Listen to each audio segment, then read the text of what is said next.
There we go. We now go with Melody. It says, "Hi Abe, I'm a self-taught junior 3D artist. I really used to focus on graphic design, but switched to 3D modeling about 2 years ago. I would love some feedback on my portfolio and which areas you think I need to improve on or show some show as more. I primarily want to be a 3D prop artist, but I'm keeping my options open to help open more job opportunities in the industry. I always learn more towards realism when it comes to my work. I struggle with the most with retopology. Okay, all my parts show with the wireframes. Let's take a look." Let's take a look. Okay, so we only have 3 projects. That would be my first point of critique here for you, my friend Melody. When we have very few pieces, it's very difficult to understand or to really get an idea of your range as an artist. And I understand that you're a self-taught artist. That's very commendable, because it's not as easy to be a self-taught artist that it is to be someone that went to school and got a lot more sort of like guidance, right, throughout the process. I can tell you the retopology right here, it looks perfectly fine. It's definitely a little bit heavy in terms of this asset, right? Like we could simplify it a little bit more if it's for games, but your retopology process is fine. Texturing looks good, but again, looks a little bit flat. Like I don't see a lot of variation on the skin tones or things like that. So we could definitely improve. But here's my problem with this one, Melody. And this is something that is, again, for everyone. If you have a very... no, I read YouTube as well, Pablo. No, I read everyone. I just try to, we're getting a lot of comments today, so it's a little bit difficult to keep up to speed. But if you have a question, please just post it again so that I can read it, okay? So the thing about this one, Melody, is that it's a simple asset. And this is what we were talking about in terms of AI, right? I'm completely sure that by the end of this year, AI is going to be able to do this. It just will. It will be able to do, if I say, I need a hollow jack-o'-lantern with realistic textures, boom, generate, and it's going to generate a relatively clean mesh, relatively clean textures, and it's going to be able to get to this point right here. So what we need to do as artists is we need to be able to create things here on our portfolio and for our projects that are ahead of that sort of like curve, right? Like it's like, hey, yes, I can create this, but pretty much any 3D artist out there, anyone who knows how to do ZBrush, Blender, Maya, and a little bit of Substance should be able to do this like a jack-o'-lantern. So we need to go sort of like to the next level and create something that not everyone can create, right? Like that separates us from everyone else. Same for like this one right here. This one's really good. I think you did a good job on the proportions and on the details. It looks very nice. I do think that the textures look a little bit plasticky. They don't look as much as rock. Your retopology is a little bit dense. You were asking about retopology. So all of these areas right here, these are flat areas, and we could possibly simplify them a little bit more if we need to optimize it, right? Like 7K trace, it's not worrisome. Like it could potentially work and it's fine. Even the UV here, it's fine. We can make it a little bit bigger so that we utilize a little bit more of the UV space, because you can see that. Oh, sorry. You can see that there's a lot of empty space around the element, and we usually want to avoid that. But yeah, it's a good project. Again, the problem is it's a simple project. So what would I do with this one? What if I want to make this a little bit more interesting? Well, if we look for a statue, right? Let's not just do the griffin itself. Why not, right? Why not do a couple of extra little things like this? Why not do a base, a pillar, and then use some of the assets again from Unreal or from all of these other sites and position this character in an environment like this, right? Like if you just do a column, a little bit of a base, a pillar, a little bit of a fence, it doesn't have to be as like intense as this one, right? And we see this griffin in context, right? Like in a scene, like in a shot, that is more valuable than just the isolated like griffin right here.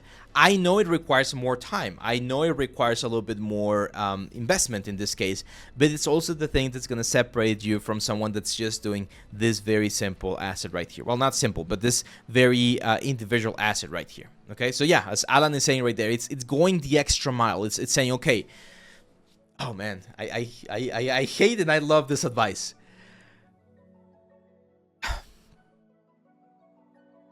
You guys have heard about the big athletes, right? We've heard about the big geniuses out there. There are some people that we admire. Again, I'm going to say just some random names like Michael Jordan, Michael Phelps, right?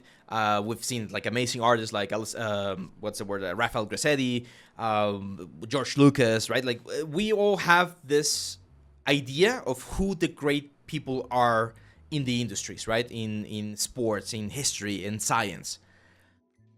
But we don't usually think about all of the sacrifices that they've made to get there. And I saw a short not too long ago about how most of the people who are at the very top of their like careers or their professions, they do have a little bit of insanity to them. Like there's of course hard work, there's of course talent, but there's also some sort of like obsession. If you want to get to that point, if you want to beat the rest of the competition, right? Like the rest of the 3D artists, we do need to have a little bit of that. We do need to have a little bit of that obsession. We do need to have a little bit of that thirst of wanting to sacrifice a lot of things and focus on what we want. And I think I've shared this story before. When I went to school and I was there like learning all about these things, I had the opportunity to do other things. Like I had invitations to go out and just party, have fun, go to concerts, things like that.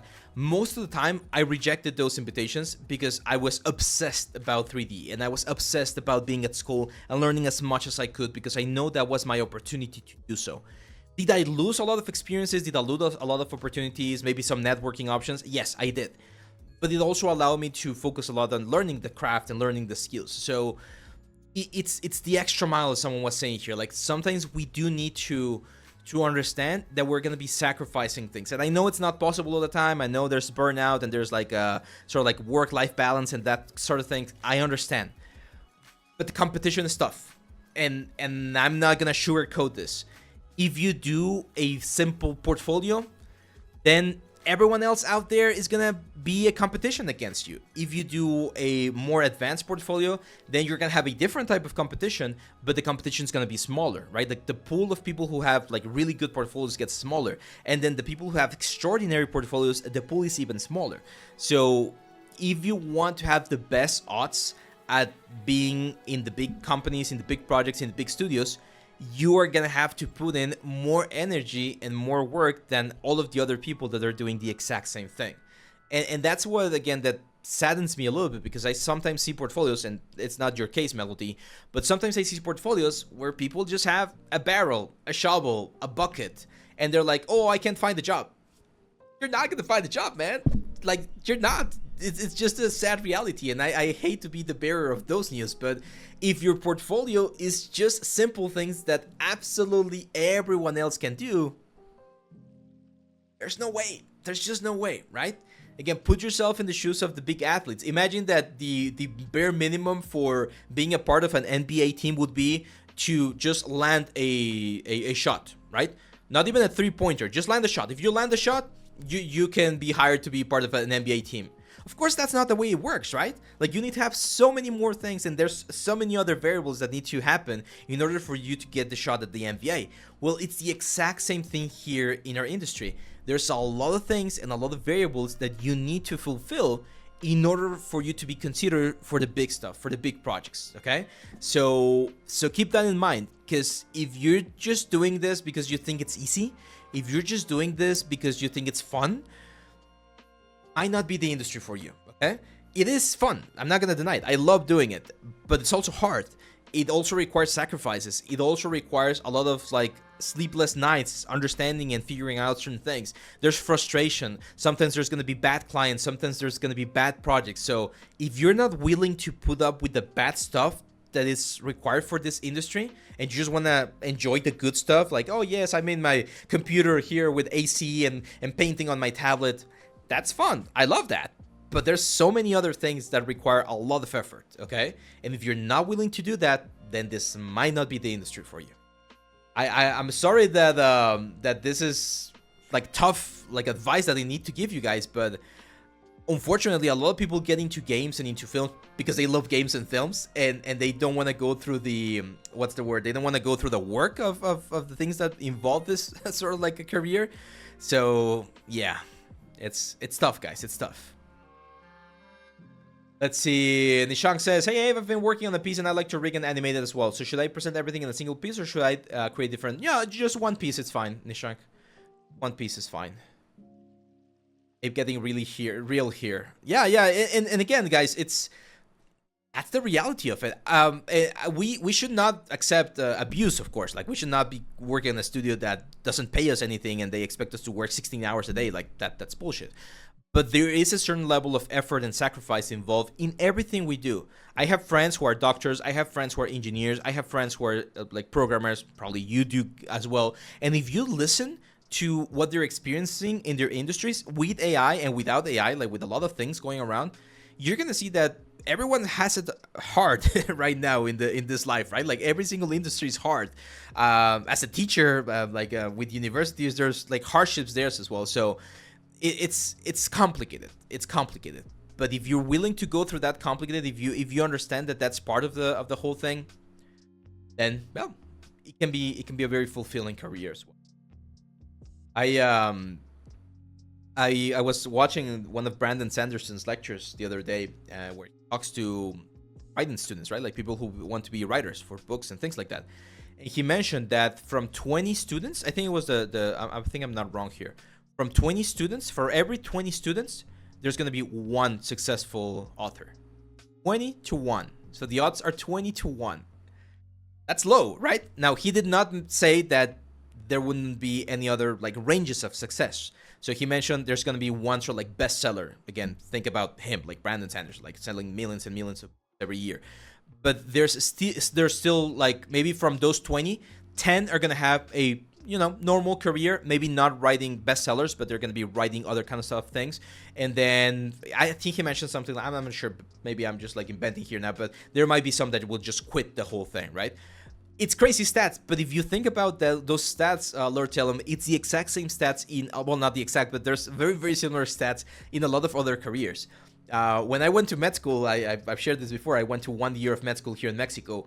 We were 80 students. 80 students were entering the first year of med school. After the first year, it was only like 50 students, and I was one of those that dropped, right? So after 1 year, 50 students. And then I think for graduation, it's only like 25 students. So it's 1 in 4, pretty much. 1 in 4 medical students will actually graduate at the end. So every single career, every single job, every single thing out there has that sort of like situation where only the ones that really go through the whole process will be able to get at the end and achieve the goal, right? Lord Telm says, in my animation program, we started with almost 30 and we're down to 19 that are still in. Yeah, when I went to Noman, my first group, we were 15. And from that original 15 group, only 2 of us graduated.